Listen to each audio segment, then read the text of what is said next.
Philip, tell me, what is spirituality? As a preparation for this episode, I was kind of interested what Google is going to say what spirituality is. Because for me, I have approach in my mind, but I was quite interested what Google would say to spirituality. I Googled it and went to the Wikipedia page, and it was quite interesting what I found. Because there is no specific term what spirituality is. There is no frame that Really? says what spirituality is. And that actually is quite wonderful because it kind of proves my point. It proves my approach. My approach is quite simple.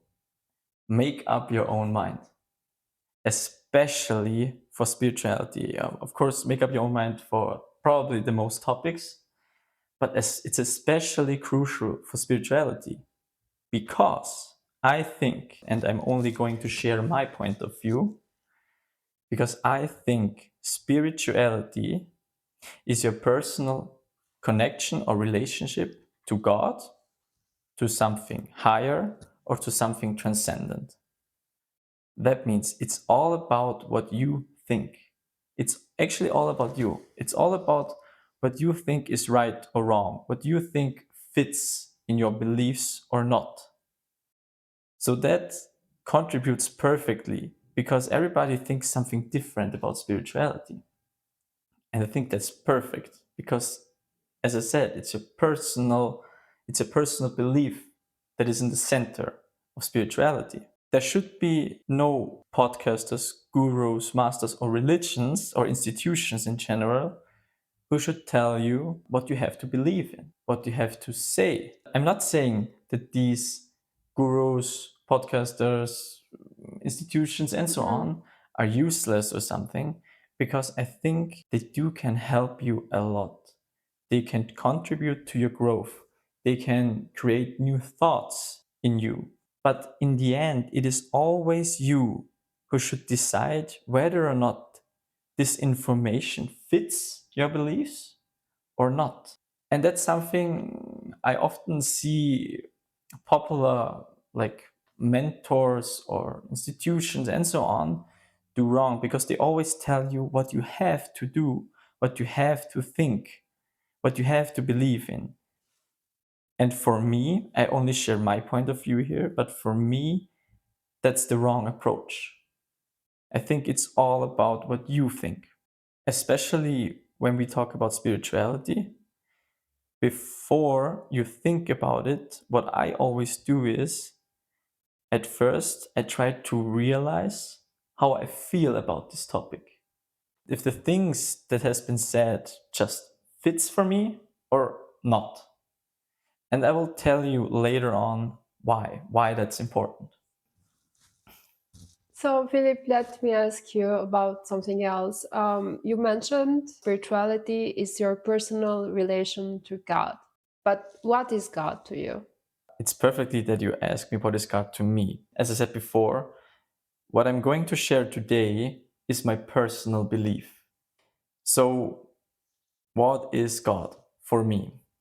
I think of God as pure consciousness in the highest form. What do I mean with pure consciousness?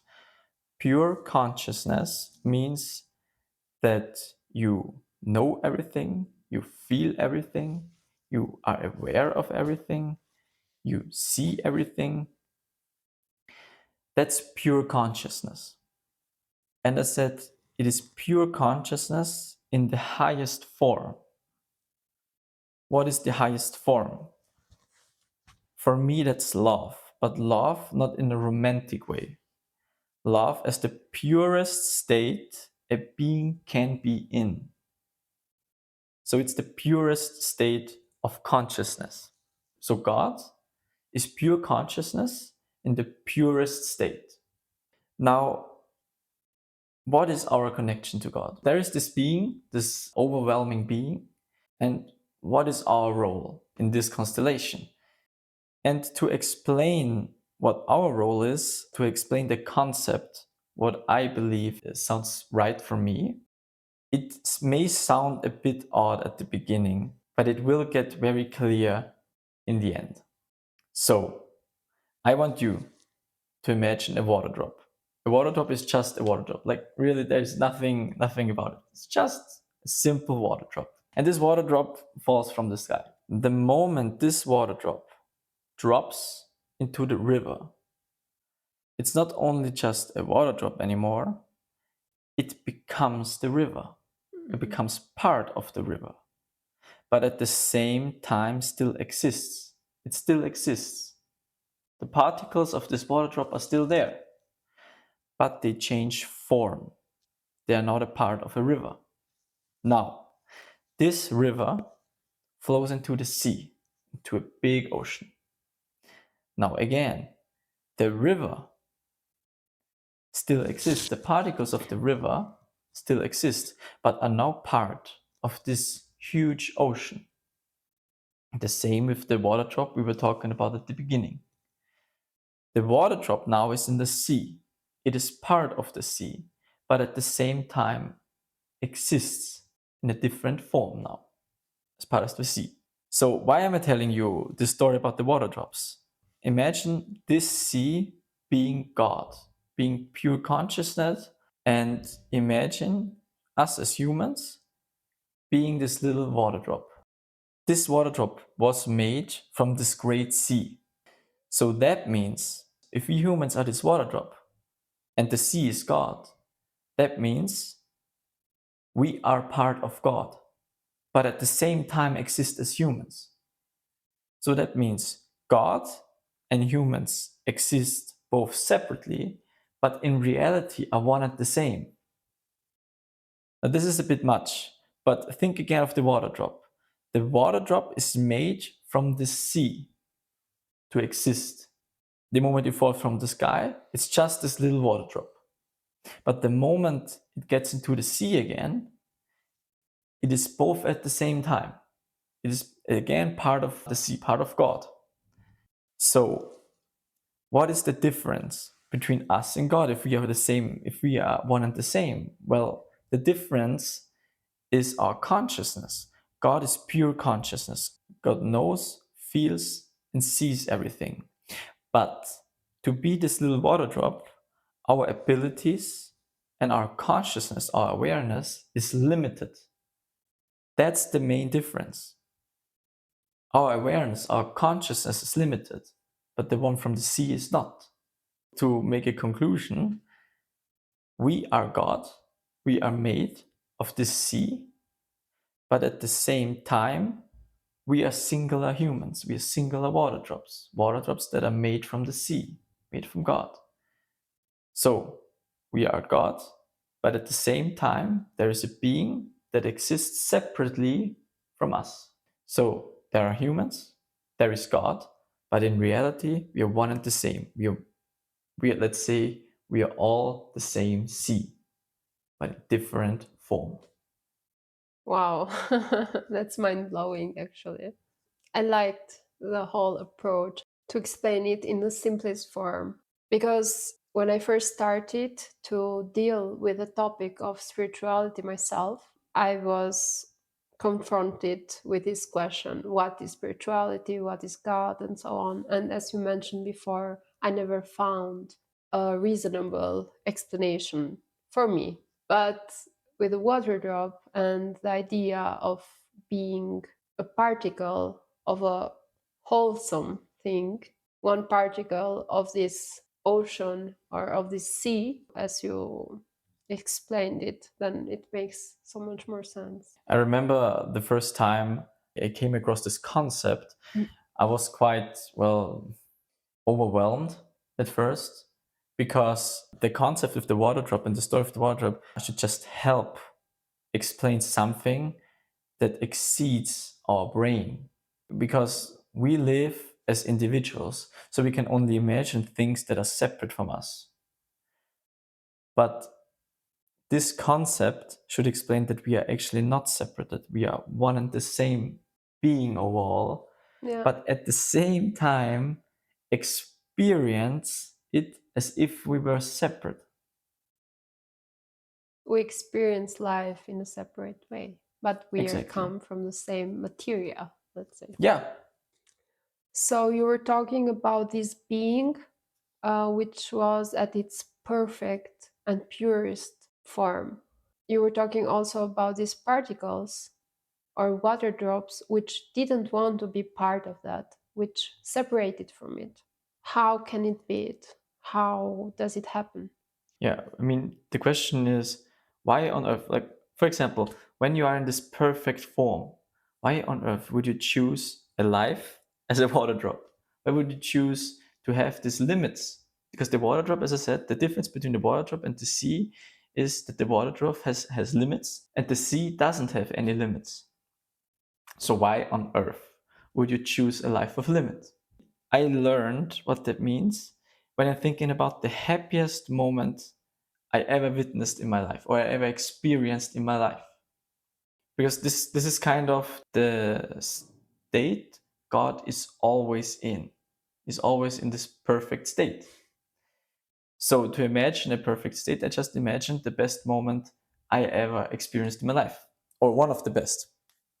And for example, let's say after a very hard day of work, I take a long, soaking, hot bath. And that's amazing. And this bath is really Yeah, amazing. yeah, Yeah, you know, it's peaceful, it's with harmony. fair enough. It is just awesome. I can just relax. There are no worries, there is no anger, no sadness, no fear.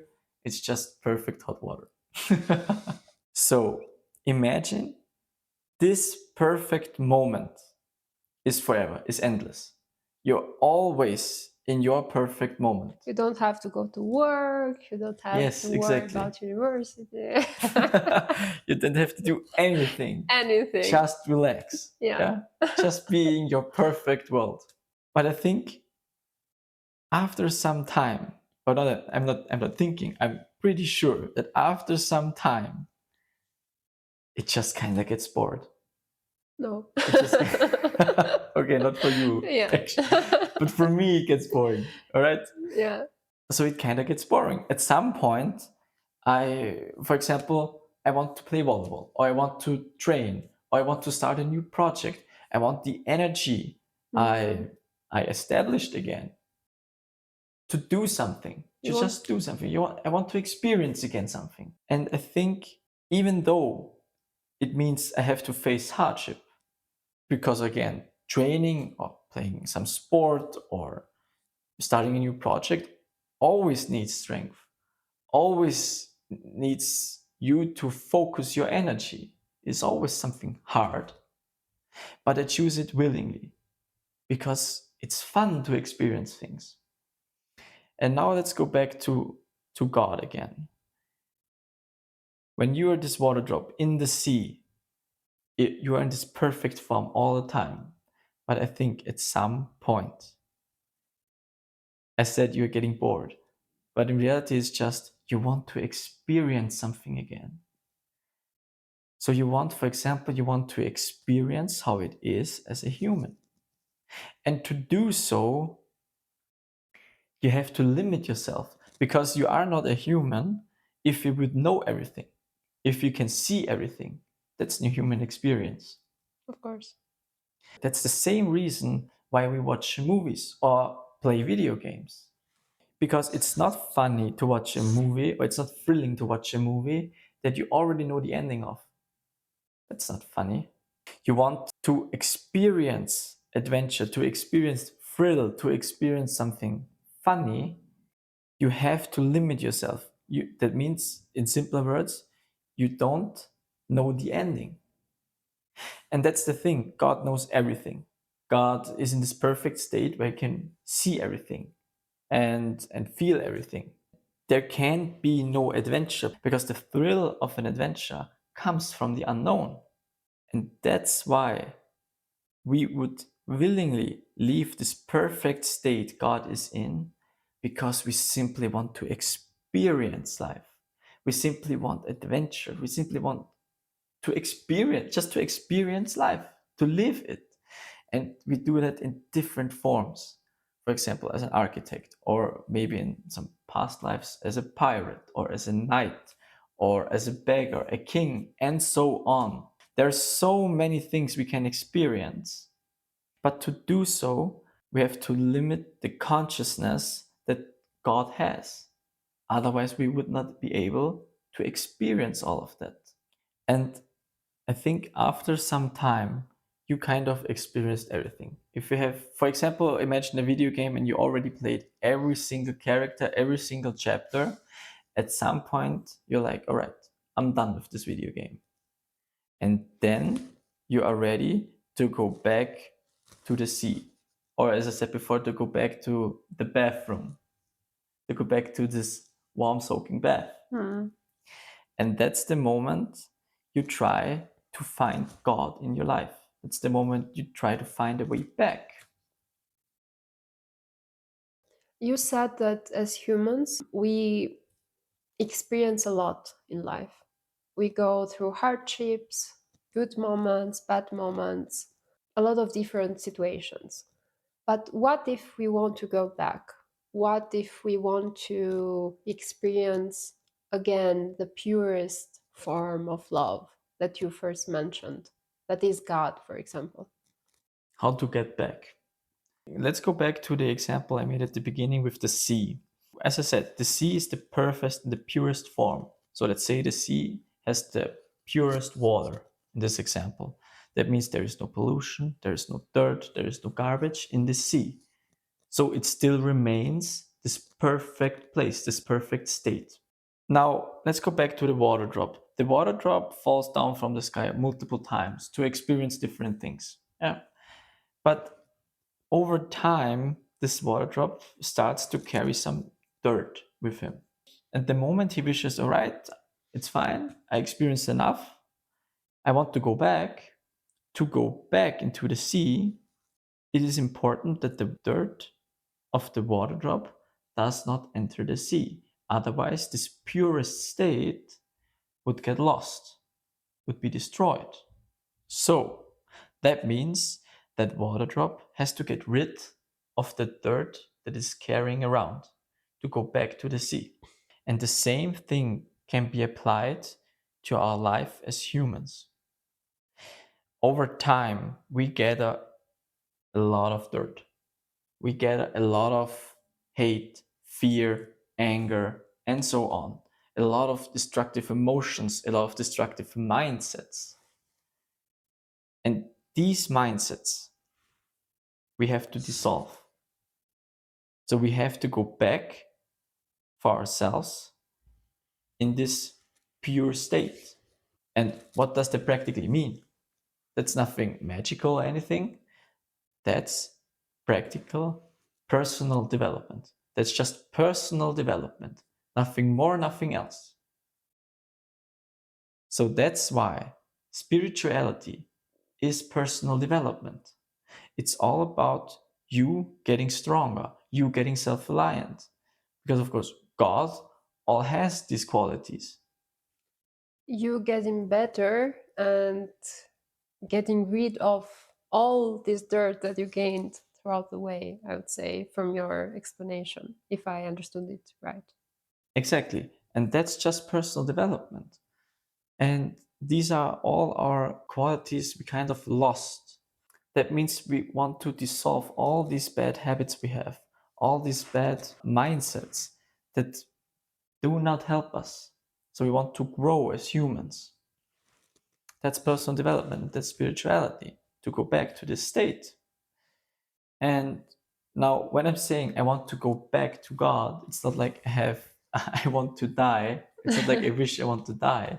But the more I establish those qualities again, the easier life gets for me. Because, of course, the more destructive emotions I dissolve, the more destructive mindsets I dissolve, the more self-reliant I get, the more happier I get, the more stronger, the stronger I get. So that means the more I invest in my personal development, the easier life gets and the more fun life gets.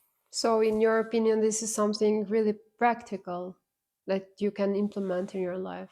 Yes, absolutely. Spirituality for me is something absolutely practical. It helps me in my everyday life. It makes my life happier and easier. Let me get back to the beginning where you mentioned that we are God.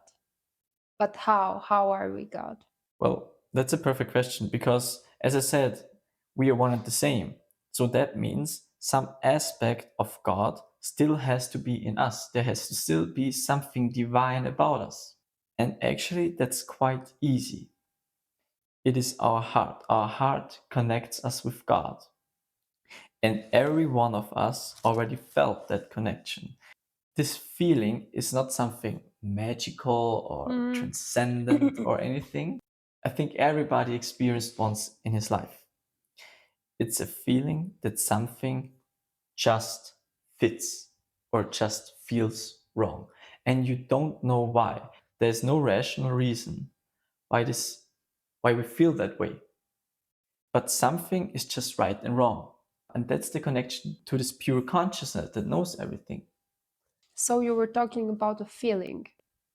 Is that the same as this instinct or gut feeling that we normally feel about a certain situation when something is about to happen, or simply the emotion that we get in our day-to-day life in certain situations? Because I normally call it intuition. Now you have spoken about three different things, in my opinion. At first, the feeling I was talking about, then the instinct, and then the emotion. And I think these are three different things. So let's start with the feeling again. I said the feeling is something that you have deep down, that, as you said, you have in your gut. It's just a feeling that something is just right, it just fits, and you don't know why, or something is wrong, and you don't know, right? There's no rational reason why you have this feeling. That feeling is not an emotion. Emotions are created by your brain. There's a reason why you have these emotions. There is a reason why you are angry, why you're sad, and so on. That's not the same. The feeling is something different. The feeling is something more deep down. So it's created from the heart, I mean, Yes, pretty much. I think you can say so. But emotions we have every day. Emotions don't really guide us. They are just the result of what we think. For example, when someone drives by and gives you the middle finger and you're getting angry, that means you have this mindset. This person should not give you the middle finger. So you basically emotionally react to it Yes, afterwards. Okay. exactly.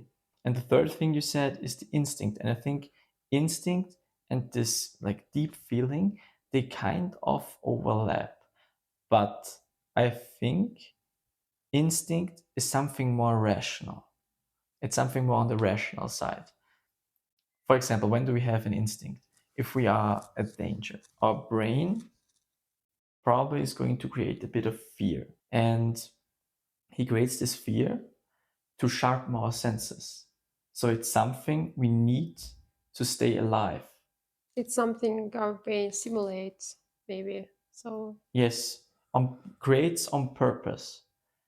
It's fight or flight. If we are strong enough, we fight. If our brain tells us we are not strong enough, we flight. And that's also something more rational, from my understanding. But the feeling I was talking about is not. It's, for me, it's kind of this, a bit of a divine guidance. Now, don't get me wrong, I'm not running around just listening to my feeling. For example, if you cross the street, I don't need a feeling if it feels right or wrong that I cross the street. I need my brain. My brain tells me, hey, there's a car coming. It's probably not smart to go now. but But but otherwise you would jump. probably no. Uh, but for example, there are situations where you do not know the outcome. Let's say, for example, you got a job offer, and this job offer looks perfect. But for some reason, you have a bad feeling about this, and you don't know why. Now, that may be some guidance from God or protection. Again, there's no rational feeling why you should have a bad feeling about it because everything looks good in Yeah. this job offer. I always differ from emotion to this feeling because, for example, when you're feeling nervous, You can also say, okay, I feel like I'm nervous, but that's again an emotion. To feel nervous is to have a bit of like fear of the Yes. unknown, but that's not the feeling I'm talking about. That's not that it feels kind of bad and you don't know why. I don't have a good feeling about this. Something different than being nervous. And you always have to differ. I learned it to differ from an emotion and this feeling I have. And I only speak for myself. This helped me a lot in my life. When I make a decision, I ask both. At first, I realize how I feel about it, and then I think about it. It's not like I do one thing or I do another thing.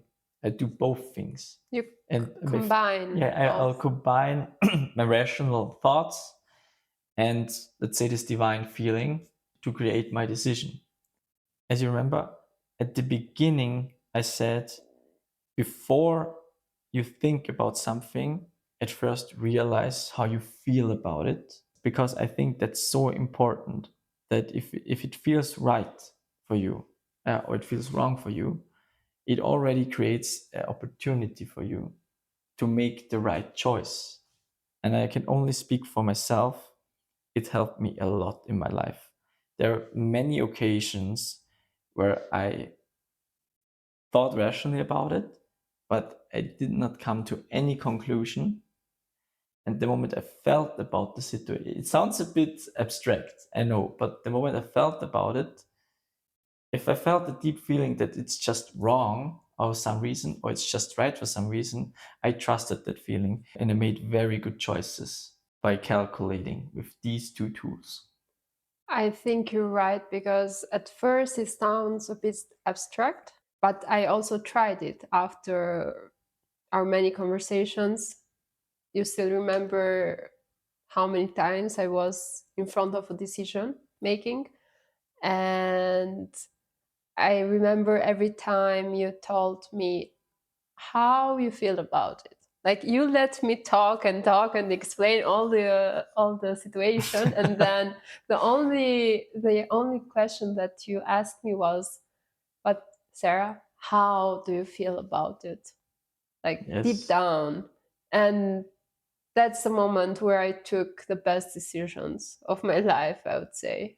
Or I solved so many problems while asking this question. It's so practical. It seems abstract at first, but if you really try and ask yourself this question in front of every decision you're about to make, it really helps. It helps a lot. I think that's a perfect example you just described.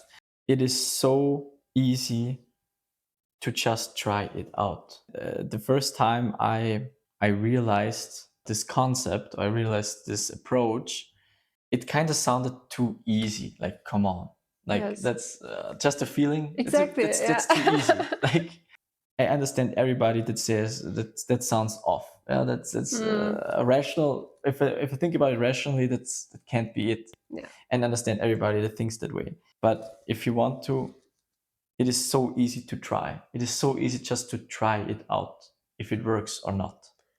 You know why I'm smiling? Because exactly this conversation or this aspect of it reminds me of my first glimpses of knowledge when it comes to spirituality. At first, I thought about spirituality as something really complex, as something which is not practical, as something only gurus do or people who have been into it for many years, let's say. But after we've talked together, it makes so much more sense. Only this aspect, if you only think about how easy it is to ask yourself, to take some minutes and ask yourself before a decision if it feels right or wrong, it makes you understand how powerful we are and how self development, in this case, or spirituality, can help us in certain ways to achieve our goals or to solve everyday life's problems. I think you put it perfectly. When I first started getting to know spirituality, I always thought spirituality is something you only do in meditations or yoga or whatever practices there are out there. But the more knowledge I gathered about this topic, the more I realized how practical it is and how much influence it has on my everyday life. As you said, making decisions. These often quite important decisions that influence my life tremendously. Which job I take, for example, or what kind of sports, what kind of friends. And you always can ask yourself, for example, does this person fit? Exactly. Does this person drain my energy or not? Yeah. For example, was one of the questions that I ask myself sometimes. Especially when we talk about persons. At the beginning, there are so many layers of a person, and especially at the beginning, you can't know the person, of course. So especially when you cannot rationally know everything, it is important to kind of feel into it. For example, for me, it's always important to feel into it. Does this person fit for me? Does this person fit to my lifestyle? Because I experienced some persons in my life that really drained my energy, and I didn't realize it at first because it was fun and okay, some disharmony sometimes, but that's like normal. But in reality, I don't need that. I can choose my friends. I'm not saying you should just choose it by this feeling.